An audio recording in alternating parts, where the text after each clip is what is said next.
from the BBC World Service in association with ABC and All India Radio. This is Stumped. Hello from me, Alison Mitchell, and welcome to Stumped here on All India Radio. After 6 weeks and 47 matches, we have our two World Cup finalists. Chahal bowls, he's gone up in the air, he's gone, that's a soft dismissal. Kane Williamson edges that and Ravindra Jadeja gleefully takes it. New Zealand 239 for 8. Henry now into Rohit Sharma and he beats him, he's got him, has he? Yes, he has, and just what the doctor ordered for New Zealand. Here's Bolt into Kohli, and Kohli struck on the pad. There's a big appeal. He's been given. Rahul's beaten. He's gone. New Zealand have India in all kinds of trouble. 3 wickets gone for 5. Latham's going up for the appeal, and he's done it.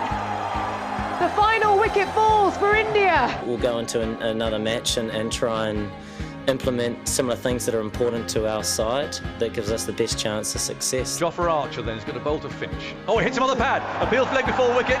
Archer bowls. Up goes the finger. Finch has been given out first ball. Hook's on his way. A springy approach. Bowls his edge. Caught at slip.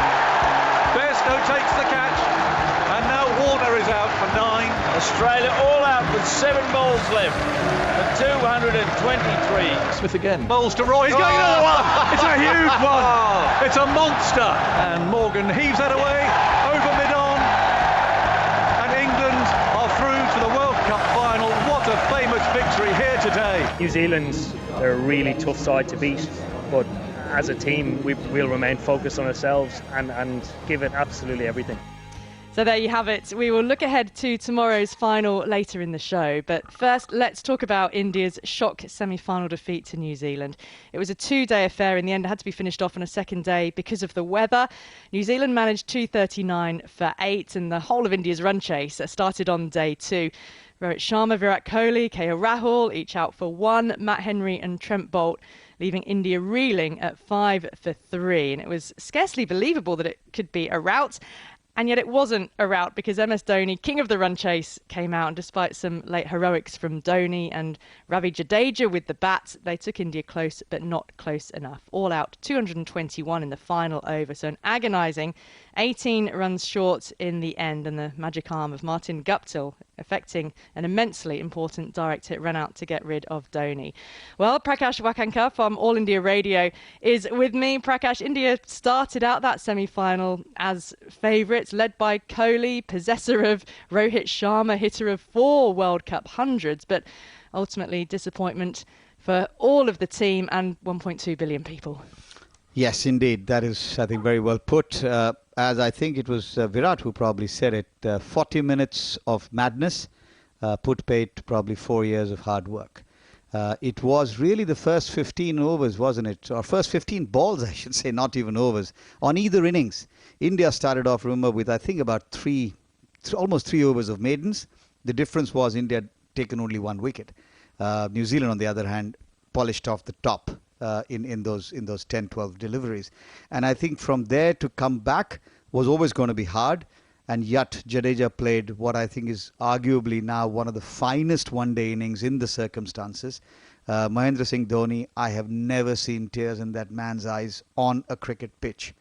And when he walked up the stairs that day, I think for a variety of reasons, the emotions came welling through. But yeah, the disappointment is deep. As Virat said, they left everything that they had on the field. They weren't good enough on the day. One headline I saw afterwards that was India had the tears, New Zealand had the team. How do you interpret that? And is that the right way to read it? Well, I don't know. I mean, look, for I think world cricket, New Zealand has always been one of those teams which has promised so much so often. I mean, what's it? Their 7th semi-final? Something on that range. And getting there year after year, in edition after edition, and not making it through except for last World Cup, I think just shows the progression in New Zealand cricket. They're almost everybody's favourite second team, aren't they, New Zealand? But Kane Williamson's composure in leadership is really something to be lauded, isn't it? Marshalling that field and using his bowlers at the right times. Yes, some brilliance from Martin Guptill just when it was needed in the field, but almost he had to keep a calm head in order to effect that run out. Absolutely. And that's sport, isn't it? he has been an abject failure for the primary purpose he was in the team, score runs. And yet he's probably done the equivalent of 500s because he got the wicket when it mattered with that amazing throw. And that's moments of brilliance in cricket, which, or any sport, which actually turn the tide. And that's exactly what happened at Old Trafford. I think all of India was willing Dhoni and Jadeja, and they almost got there. I mean, I just get the feeling that, and who knows what might have been, but another over of the two of them, and maybe it would have been a different result. Wasn't to be that day. Yeah, it was some remarkable ball striking, and Jadeja in particular starting to clear the boundary. You mentioned that sense of the first 10 overs costing India. Well, let's have a listen to India captain Virat Kohli, because they were 24 for 4 after that power play. I think the first half we were very, very good with the ball in the field. I think we were spot on.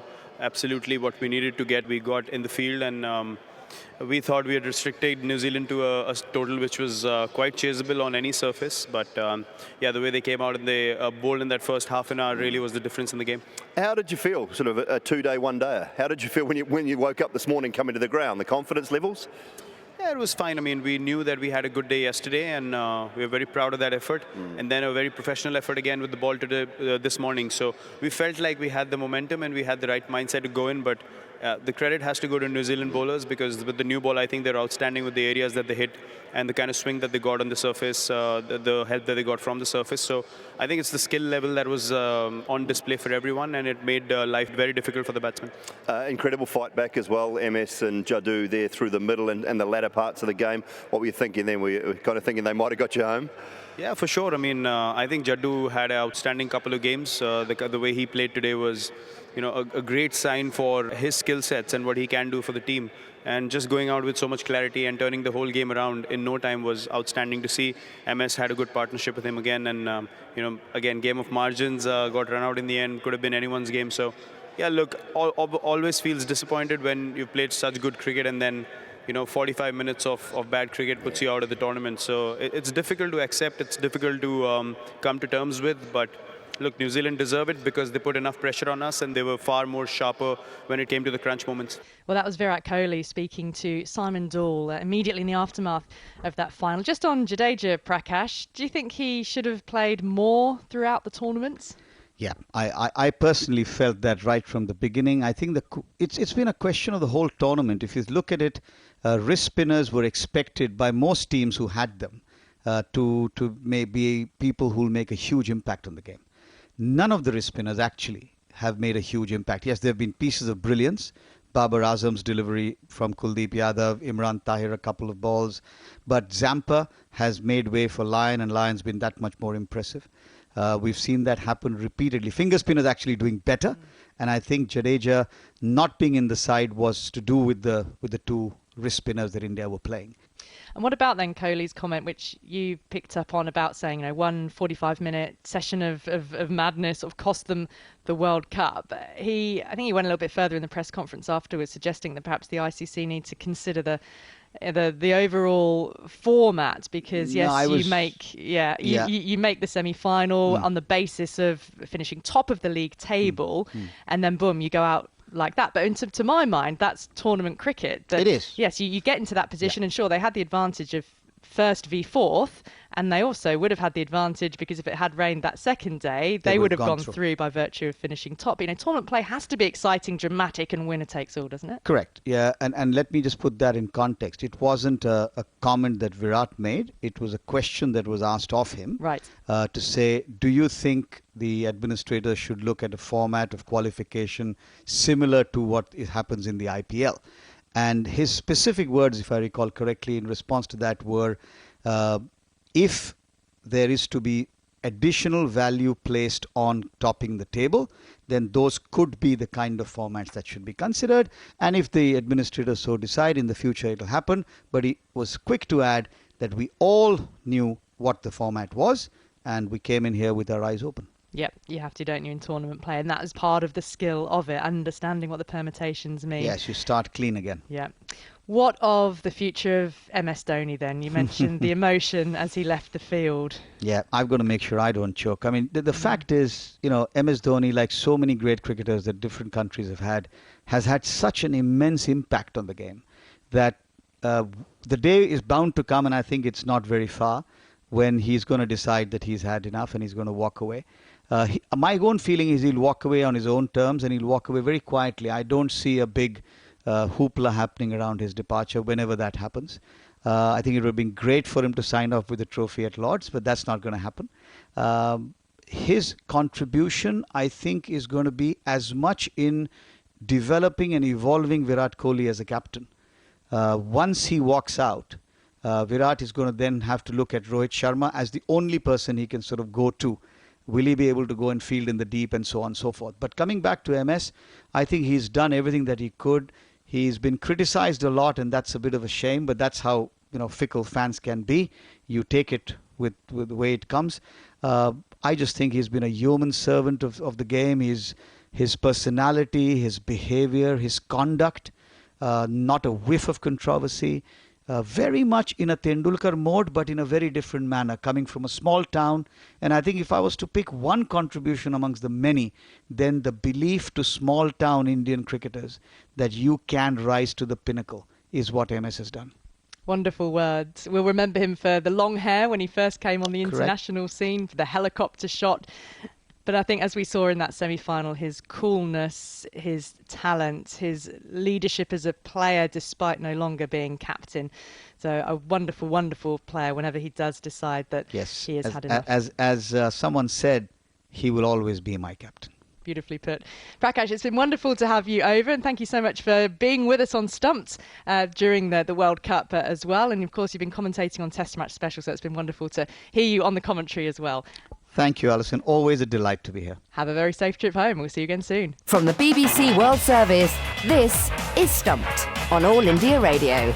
Welcome back to Stumped. We are now at Lord's, the venue for the final, and I'm inside the beautiful Victorian terracotta-coloured pavilion, looking out across the lush green outfield towards the spaceship-like media centre, and I'm in the writing room in the pavilion.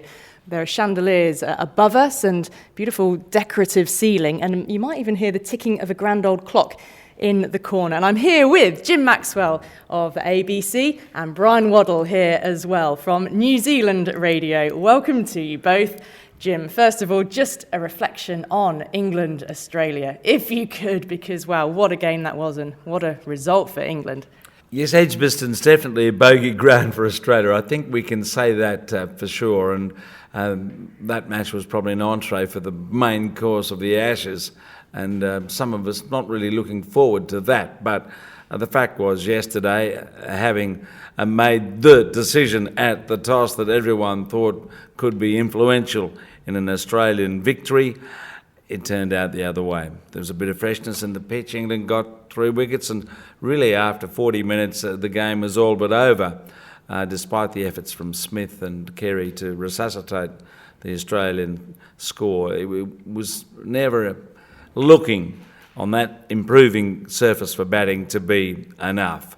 And as Michael Vaughan said, Australia got marmalised. They certainly did. And Jason Roy, I can tell you now, he's a much better player than the bloke who came and played for the Eastern Suburbs Cricket Club about 5 years ago when he could only manage 1/2 century in the season. He's a batsman to be feared now, and I would think that he'll have to open for England in the Test series.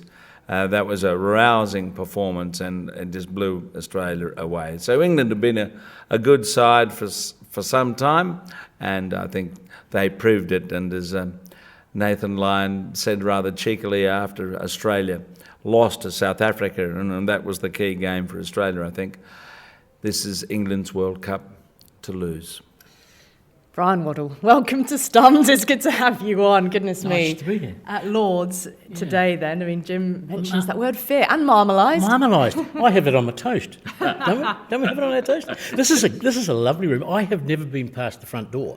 All I ever did was climb the stairs to go to the commentary box when it was down this end. I have never been in here. And I mean, this just oozes cricket, doesn't it? This is the tradition of the game. This is why we love the game with a passion, or why I do anyway. Yeah. What about that passion, though, that's going to be oozing out of the players when they're here? They've featured in, many of them in this side have featured in that 2015 World Cup final. They have been here before, but not all of them have. How will they deal with the pressure and with this historical place that oozes cricket? Yeah, I think they'll deal with it adequately in terms of the circumstances around getting here and the fact that they have remained on an even keel all the way through. They pride themselves in having an attitude of not getting too high when you win and too low when you lose. And that's a fair enough assessment of what they've done. Ross Taylor said to me the other day, he said, this is better than getting into the final in Australia because to a certain extent they were expected to feature in the last two. Not necessarily to beat South Africa the way they did, but to feature there. They're not expected to feature here. They're away from home. They're playing in conditions that aren't theirs. And so for him, it's extra special. His fourth semi-final and his second final in a World Cup, Ross Taylor, some record. Is it a record which is now ripe to go that step further with the rest of his teammates in this group?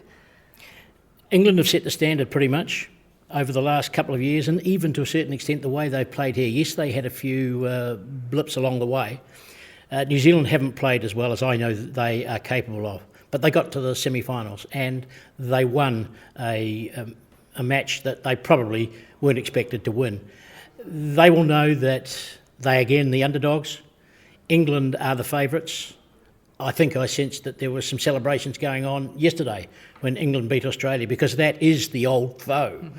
But from New Zealand's point of view, don't discount them. That is all we've got time for here on Stumped on All India Radio. Lords is looking a picture. It's rather like the calm before the storm here with an empty outfield stretching away in front of us here as we are in the writing room. So my thanks to Jim Maxwell and Bryan Waddle and Prakash Wakankar. You can keep in touch with us throughout the week on Twitter using the hashtag BBC Stumped. We're at BBCWS Sport. Next time we speak to you, we'll know who the world champions are. Bye-bye. Stumped is a BBC sport production for the BBC World Service in association with the Australian Broadcasting Corporation and All India Radio.